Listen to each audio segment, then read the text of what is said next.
Nesse vídeo aqui eu vou te mostrar por que você está errado com seus investimentos. Sabe por quê? Porque você está buscando isso daqui, ó, retorno. E eu vou te provar que quando você corre atrás de retorno, o seu resultado a médio e longo prazo é pior. Pô, Gui, você não tem que estar buscando retorno, tem que estar buscando o quê? Você tem que estar buscando consistência. Ah, Gui, é só isso que você vai falar nesse vídeo? Não, inclusive eu te mostrar uma opção muito, consistente, que vai melhorar o resultado dos seus investimentos a médio e longo prazo. Eu vou te dar uma palhinha. Nesse ano, essa opção aqui que eu vou te mostrar está apresentando uma rentabilidade já de 19%, quase 20%, enquanto o CDI está apresentando um retorno de 12%. Só que sabe o que é o mais interessante? Com risco baixo, beleza? E não tem nada a ver com o Banco Master, nem crédito privado, não. É título público com baixo risco. Vou te mostrar, tá bom? Sabe o que é interessante? Eu sempre falo, né? Quando a gente começa a investir, a gente busca a coisa errada. Mais ou menos como quando a gente é jovem e tá entrando na vida profissional. Eu, por exemplo, quando era moleque, eu queria muito ter dinheiro, muito dinheiro, chegar num milhão de reais rápido e tudo mais, queria ter uma mansão, queria ter um carrão, queria ter um relojão e roupa de marca e tudo mais. Você acaba percebendo, quando você acumula um certo nível de patrimônio, que você estava buscando a coisa errada. Às vezes uma casa maior é legal, porque você consegue receber mais amigos, familiares, ou você fica mais feliz com essa interação social. Você quer um carro mais confortável, às vezes porque ele te proporciona um pouco mais de segurança, você deixa de querer ou apreciar tanto roupas, relógio caro e tudo mais, você preza pelo conforto. Então, no final das contas, o que eu queria não era muito dinheiro. O que eu percebi é que, na verdade, o dinheiro me proporcionava algumas coisas que me traziam mais conforto, mais tempo com a família, mais tempo livre e tudo mais. Quando você começa a investir, é a mesma coisa, né? Você está atrás de retorno e o que, na verdade, você vai perceber ao longo do tempo que o que você quer é consistência. Gui, me prova. Vou te provar. Eu vou te mostrar o porquê você ir única e exclusivamente atrás de retorno é algo negativo, tá? Por quê? Quando você começa a investir, como se você fosse jovem, né? No início da sua jornada de trabalho, você está atrás do maior retorno possível. Então você ignora todo e qualquer tipo de risco. Só que você, hoje, talvez já entenda. Se você quer ter um retorno elevado em um determinado espaço ou um curto espaço de tempo, você muito provavelmente está fazendo o quê? Correndo um risco também elevado. Pô, Gui, eu quero um retorno muito elevado com baixo risco. Isso existe? Isso não existe. O risco, ele pode aparecer de diversas maneiras. Então, por exemplo, na renda fixa, você pode ter o risco que a gente chama, que é o risco de mercado. O que é o risco de mercado? É a volatilidade, é o balanço de preço dos ativos, né? Então você compra um renda mais 2065, de uma semana para outra ele cai 10, 15%, na outra ele sobe 20% e tudo mais. Esse é o risco de mercado. Oscilação de preço. Pô, Gui, eu tenho aqui um investimento excepcional que me traz um alto retorno com baixo risco, que ele é um CDB. Olha só que interessante, o CDB, você está correndo um risco, tá? Mas você não está correndo um risco de mercado no CDB, você está correndo um risco de crédito. O que é um risco de crédito? Um risco de crédito é aquele associado à possibilidade de você tomar um calote, ou seja, de quem ou do banco que emitiu esse ativo quebrar. Então você está recebendo uma remuneração legal, um pouco maior. Pô, não estou correndo um risco de mercado, Gui, estou correndo um risco do quê? Risco de crédito. Ou do emissor daquele ativo, né, desse investimento, quebrar no meio do caminho. E aqui eu estou falando de CDB, que é banco, mas pode ser uma empresa, através de uma debênture, que aí nem proteção do FGC tem. Se alguém te ofereceu uma proposta ou apresentou uma possibilidade de um retorno extremamente elevado, de algum jeito você está correndo mais risco. Não interessa o que essa pessoa está te falando, se é um assessor, se é um consultor, se é um gerente de banco, se é um amigo, se é um especialista, não interessa. Falou que tem possibilidade de conseguir altas taxas de retorno, existe risco sim. Só que qual que é o grande problema? Quando você está buscando alta taxa de retorno, só que para isso você está correndo muito risco. Quando você corre muito risco, você ganha, normalmente, né? Muito dinheiro. Se as coisas vão bem, você perde muito dinheiro se as coisas vão mal. O grande problema de você investir muito, ou uma boa parte do seu patrimônio em ativos muito arriscados, é quando o cenário negativo se apresenta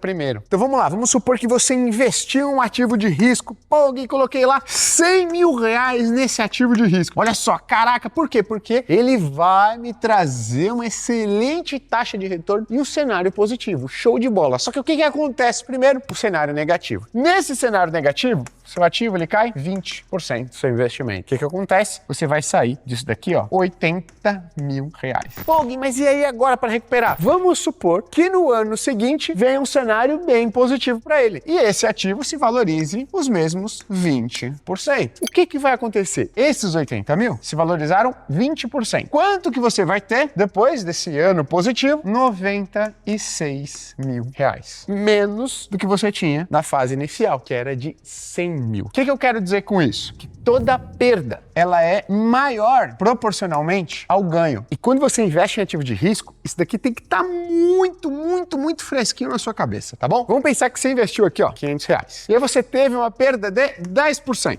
em um cenário negativo. Quanto que você vai ficar? Você vai ficar com 450 reais. Para você recuperar o dinheiro que você perdeu, ou seja, 50 reais, para voltar para esses 500, quanto que você precisa ter de valorização, de ganho? São os mesmos 10%? Não. Se você tiver 10% de ganho, presta atenção comigo, quanto que você vai ter no final das contas? 495 reais. Você ainda ficou com um saldo negativo. Um saldo negativo de 1%. Você ainda saiu perdendo. Ah, Gui, mas e se o ganho ele vier primeiro? Ó, o resultado não é muito diferente não, tá? Por quê? Pensa que você tem 500, ganhou 10%. Você vai para quanto? Para 550. Depois, no ano seguinte, o cenário foi negativo. Você perdeu 10. Queda de 10% isso aqui, ó. Ou seja, você vai perder 55 reais. Para onde que você vai? Para os mesmos 495. Saldo final, depois de um ano positivo de 10 e um ano negativo de 10, menos 1%. Ou seja, a rentabilidade negativa é de 1%. Então é por isso que eu digo, quando você está investindo em um ativo de risco, você precisa entender que o cenário negativo, ele pesa mais do que o cenário positivo. Tem que tomar cuidado. E sabe o que é o ponto aqui? Quanto maior a variação percentual, mais desbalanceado isso fica. Então 10% cai aqui para 450. Para recuperar, você tem que ter uma variação positiva, a partir desses 450, de 11,11%. Aí você volta para os 500. Um pouquinho só de diferença, né? Mas presta atenção. Se você tem uma queda de 20%, ou seja, saiu de 500 e foi para 400, para você se recuperar dessa queda de 20%, você precisa de uma alta de quanto? De 25%. Caramba, Gui, agora começou a ficar bem diferente, olha só. Se você tem uma queda de 40% vai levar você para onde? Para um patrimônio de 300 reais. Para se recuperar, você precisa de uma valorização de 66,66%. Ó, mais de 20% de diferença entre o cenário negativo e o cenário positivo. Caraca, que loucura. A partir de 50%, o negócio começa a ficar bizarro. Se você perde 50%, você tem que ter uma recuperação, uma valorização de 100%. Se você tem uma queda de 80% do valor investido, você precisa de uma valorização de 400% para se recuperar, ó, desse tombo aqui. Ou seja, quando você investe em ativo de risco, você tem que estar muito ciente disso aqui. Pô, Gui, eu posso perder dinheiro, mas tudo bem, se eu perco 10, ganho 10, perco 20, ganho 20%. Não! A sua valorização tem que ser muito maior do que a sua desvalorização. E é isso que a maior parte das pessoas não tem consciência. Normalmente, ativos que apresentam elevado potencial de valorização também apresentam um elevado potencial de desvalorização. O que você deve buscar? Ativos que têm um bom potencial de valorização, mas ó, isso daqui é bem mais limitado. Poxa, por quê? Porque aí fica desbalanceado para o seu favor, tá bom? Gui, se então eu não tenho que buscar única e exclusivamente altas taxas de retorno, o que eu tenho que buscar? Consistência. E eu vou te mostrar o quão é difícil isso entrar na sua cabeça, por uma questão lógica. Vou colocar um cenário aqui para você entender, porque isso é difícil de entrar na nossa cabeça. Então pensa que você está investindo 500 mil reais hoje. E eu vou desenhar dois cenários de variações aqui percentuais, tá bom? Um cenário aqui em cima, um cenário aqui embaixo. E aí eu vou te mostrar porque é tão difícil a gente buscar consistência ao invés de retorno. Tá? Uma questão lógica que engana o nosso cérebro. Olha só que interessante. Eu vou dar aqui dois cenários possíveis de investimento para você. Um em um ativo de alto risco, mas com alta possibilidade de retorno, que inclusive tem um ano aqui, ó, que ele dá 120% de retorno, e no menor dos casos ele dá menos 30%, tá? Então parece ser muito bom. E um outro aqui, ó, que ele tem um resultado, no menor dos casos, 8%, só que no maior dos casos, 15%. Um ativo, um investimento que parece ser bem mais consistente. De que jeito que o nosso cérebro, e que talvez, ó, o seu olhar pouco atento a investimentos e ainda menos sofisticado, ele se deixa enganar. Para decidir entre os dois, eu vou fazer uma média. Então eu vou somar todo isso daqui, ó, e vou dividir por 8, que são 8 anos, né? Ano 1, ano 2, ano 3, 4, 5, 6, 7, 8. Então eu somo a rentabilidade de todos esses e divido por 8 para pegar uma rentabilidade média. Você faz isso no primeiro caso, você vai ter uma rentabilidade média de 15,63%. E no segundo segundo caso, você teria uma rentabilidade média de, olha só, 11,13%. Você fala, pô, pelo amor de Deus, então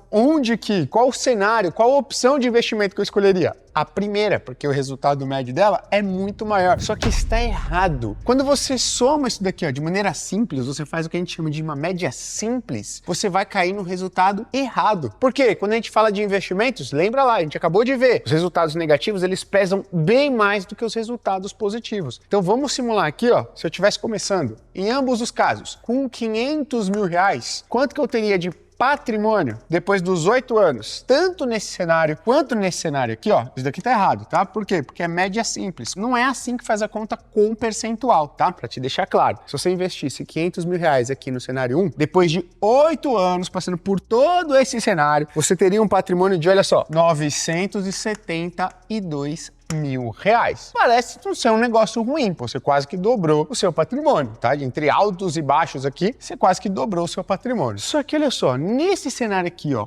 consistente, nenhum grande destaque aqui em termos de retorno, mas simplesmente consistente, o seu patrimônio seria, olha só, de 1.160.000. Ou seja, você mais do que dobraria o seu patrimônio investido. E olha só, agora sim eu consigo te mostrar qual que é o retorno médio do cenário 1 e o retorno médio do cenário 2. No total, a rentabilidade nesse cara aqui, ó, foi de aproximadamente 94%, que dá um retorno médio anual na casa de 8,68%.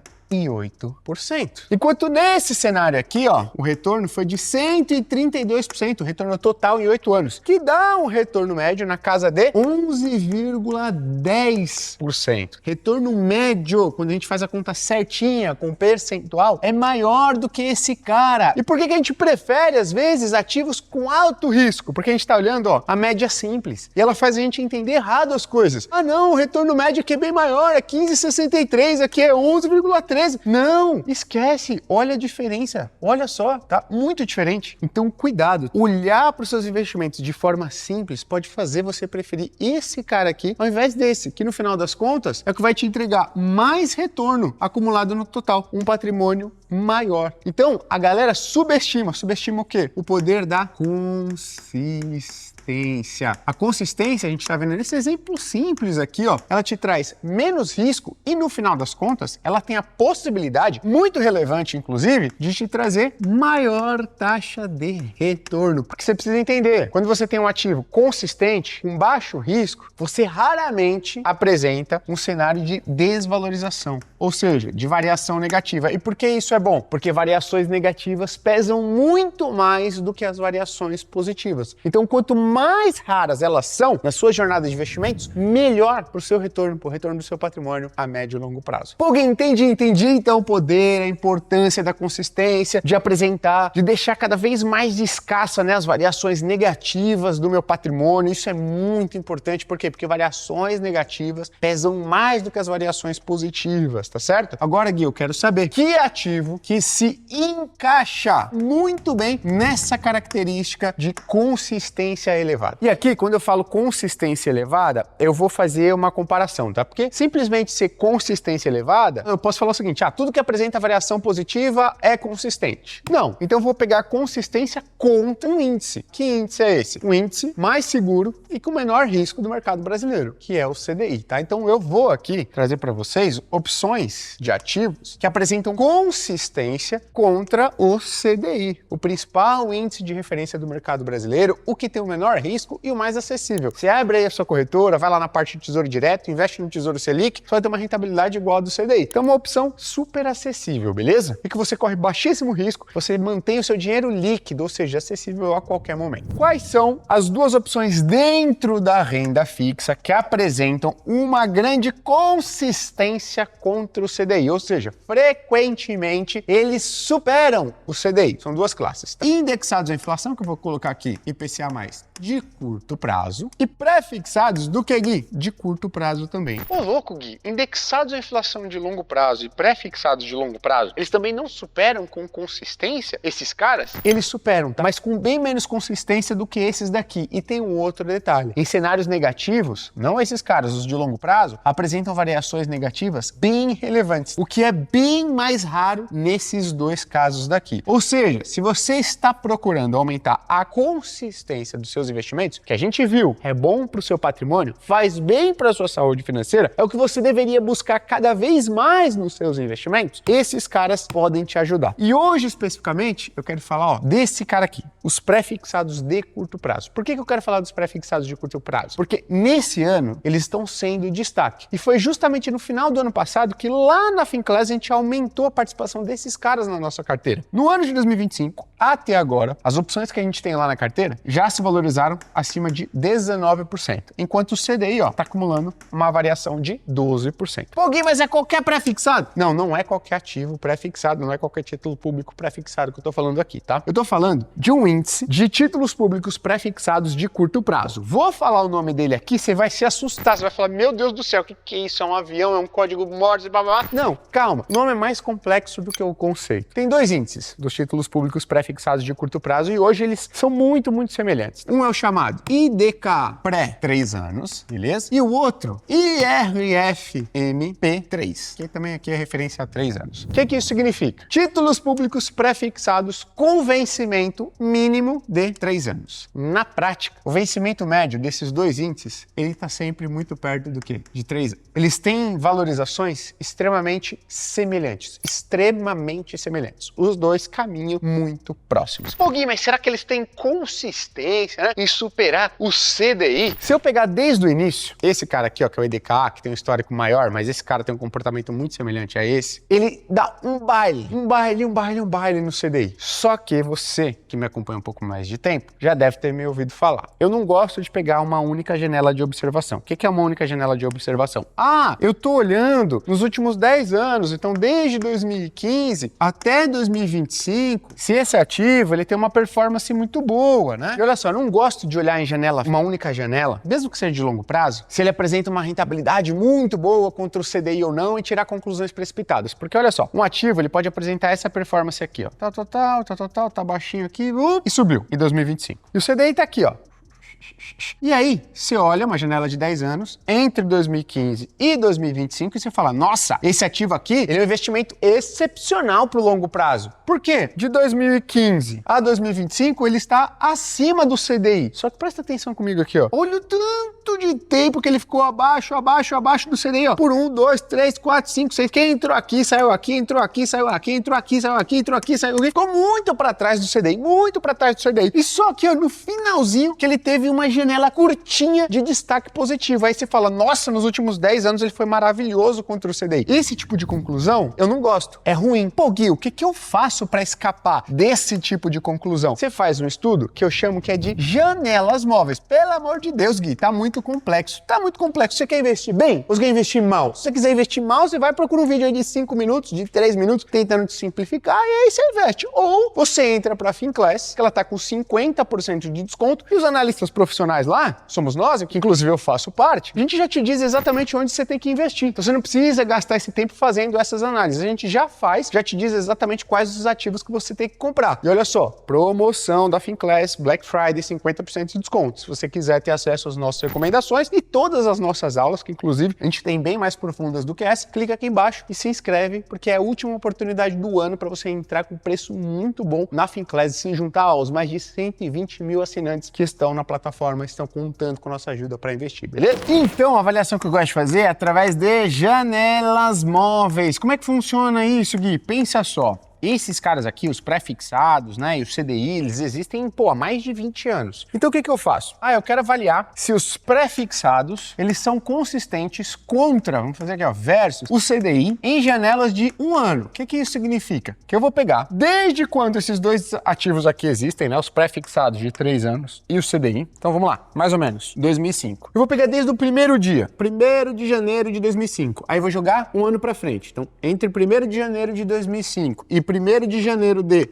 2006 é uma janela, certo? Entre o dia 2 de janeiro de 2005 e 2 de janeiro de 2006 é outra janela. No dia 3 de janeiro de 2005, 3 de janeiro de 2006 é outra janela. E vou fazendo isso, olha só, dia após dia, até chegar na última janela, que é 25 de novembro de 2024 a 25 de novembro de 2025, que é o dia de hoje. Porque é o quê? É mais uma janela. Então, olha só, tô verificando o total de 4.745 janelas de um ano. E aí, o que eu vou fazer? O que você vai fazer, Gui, com todos esses dados aqui? A rentabilidade dos pré-fixados de 3 anos contra o CDI em 4.745 janelas. O que eu vou fazer? Vou verificar em quantas dessas janelas o pré-fixado foi vencedor, em quantas dessas janelas o CDI foi vencedor. Detalhe, em janelas de 1 ano. Olha só, bora lá. E aí, pelo amor de Deus, né? Tem que ter meu papel aqui que não dá para decorar tanto número. Então, olha só, de todas essas janelas, 62% das vezes os pré-fixados ficaram na frente do CDI, que venceram 38% das vezes. Dá para dizer que é consistente? Pô, é consistente. 62 contra 38 é uma vantagem significativa para os pré-fixados. Só que dá para dizer que eles são consistentes por conta disso? Não, eu quero mais. Eu quero verificar se eu carregar esse cara aqui, esse pré-fixado de 3 anos, por mais tempo, porque eu carrego meus investimentos por mais tempo na minha carteira. Se eu carregar esse cara por mais tempo na minha carteira, eu aumento a chance dele vencer o CDI, que hoje é de 62%, ou eu reduzo a chance de vencer o CDI. Então eu vou fazer o quê? Vou fazer janelas móveis de 3 anos. Então o que é a janela móvel de 3 anos, Gui? Eu pego dia 1º de janeiro de 2005 a 1º de janeiro de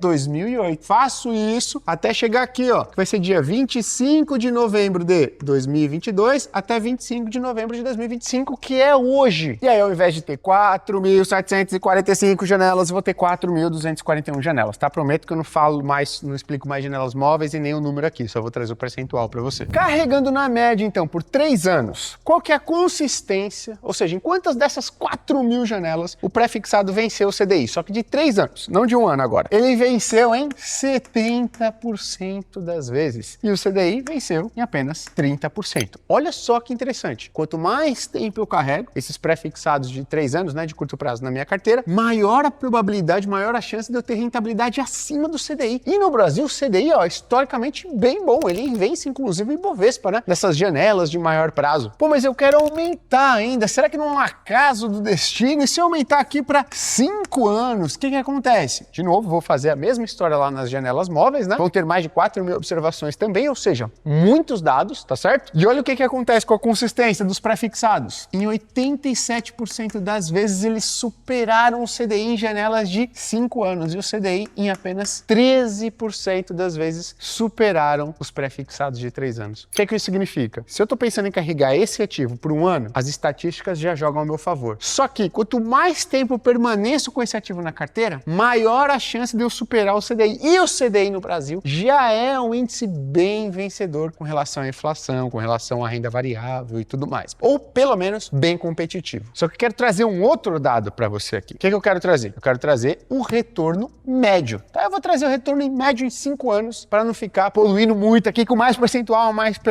Se você, desde o início aqui do CDI, na mesma data, lá de 2005, carregou ele por 5 anos, você teve um retorno médio, olha só, de 57%. Se você carregou desde 2005 o CDI por 5 anos, na média, você teve um retorno de 57%. E os pré-fixados de 3 anos, Gui, os pré-fixados de curto prazo aqui, na média, você teve um retorno de 76%. Dá uma olhada. É um retorno médio, num período de 5 anos, bem maior do que o CDI. Você fala, pô, Gui, mas esse cara não tem muito risco, será que as quedas dele, será que os resultados negativos não são frequentes e muito profundos? Olha só, desde o início desses pré-fixados de curto prazo de 3 anos, lá se vão 18 anos completos. Desses 18 anos, em apenas 3 anos, ele apresentou rentabilidade negativa. Falei, Gui, sabia que tinha rentabilidade negativa. E você mostrou lá no começo do vídeo que rentabilidade negativa pesa muito mais do que rentabilidade positiva. Correto, você está correto, você está prestando atenção no meu vídeo. Só que qual que é o ponto? Olha só as 3 rentabilidades negativas que ele apresentou em anos fechados, tá? Uma foi de menos 0,94%,